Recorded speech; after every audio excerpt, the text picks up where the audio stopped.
आज के इस वीडियो में हम मस्तिष्क के बारे में देखते हैं।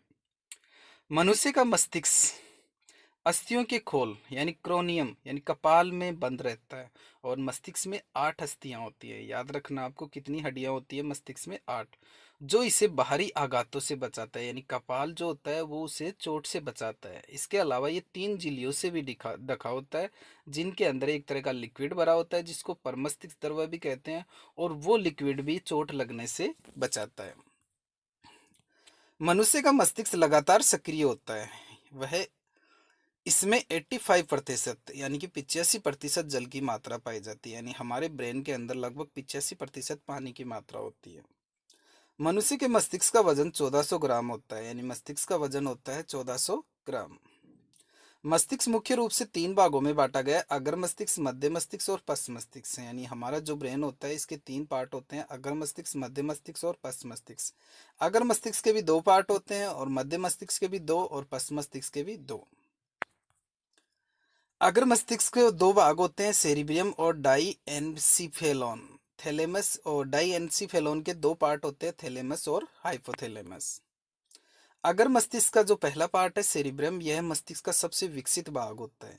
यह बुद्धिमत्ता, स्मृति यानी कि यादाश्त, इच्छा शक्ति और ऐच्छिक गतियाँ जो हमारी इच्छा के अनुसार गतियाँ होती है, ज्ञान और वाणी और चिंतन यानी सोचने का केंद्र है। अगर मस्तिष्क के जो दूसरे पार्ट है डाईएनसीफेलोन के 2 भाग होते हैं, थैलेमस और हाइपोथैलेमस। हाइपोथैलेमस के बारे में देखते हैं। यह भूख, प्यास, ताप पर नियंत्रण व प्यार करना आदि का केंद्र होता है। जो इसका दूसरा कार्य है वो रक्तदाब यानी कि ब्लड प्रेशर और जल की उपापचय क्रियाएं, पसीना और गुस्सा, खुशी आदि के नियंत्रण करता है। मध्य मस्तिष्क जो होता है उसे देखने व सुनने की क्रिया पर नियंत्रण करता है।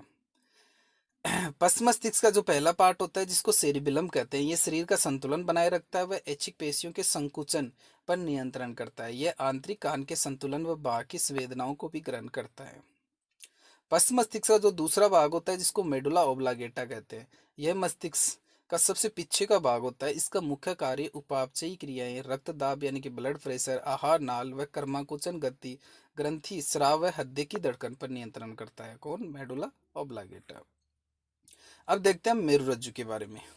मेरुरज्जु के अंदर 33 मेरु तंत्रिकाएं होती है। एक लंबी रस्सीनुमा संरचना है जो पीठ के मध्य लंबवत स्थित होती है और अस्थि में कशेरुक दंड द्वारा सुरक्षित होती है। मनुष्य के मेरुदंड में 31 जोड़ी मेरु तंत्रिकाएं होती हैं, और वैसे ये 33 होती है टोटल। कुछ जगह पर 31 दे रखी है तो यहाँ 31 दे रखी है, पर आपकी बुक में 33 है तो 33 याद रखना है आपको। मेरुरज्जु यह प्रतिवर्त क्रिया है। प्रतिवर्त क्रियाएं वो क्रियाएं होती हैं जो, यानी कि यूँ समझ लीजिए आप, जैसे हम किसी भी चीज़ को छूते हैं या फिर कोई एक्शन के रिएक्शन होती है। प्रतिवर्त क्रियाएं यानी कि जब हम चलते हुए किसी गर्म चीज़ को छू लेते हैं तो हम अचानक वहाँ से हाथ उठा लेते हैं, वो एक प्रतिवर्ती क्रिया है। या अचानक हमारे पैर के पास में कोई कांटा आ जाता है और हम वहाँ से पैर उठा लेते हैं, वो भी क्या है? एक प्रतिवर्त क्रिया है। उन प्रतिवर्त क्रियाओं को नियंत्रण और समन्वय करती है मेरुरज्जु। प्रतिवर्ती क्रिया का केंद्र का कार्य भी मेरुरज्जु करती है। मस्तिष्क में आने जाने वाले उद्दीपनों व संवहन को ग्रहण करता है, यानी ब्रेन तक संदेशों को पहुंचाने का काम भी यही करती है। प्रतिवर्ती क्रियाओं का सर्वप्रथम पता मार्शल हॉल नामक वैज्ञानिक ने लगाया था। प्रतिवर्ती क्रिया देखिए क्या होती है।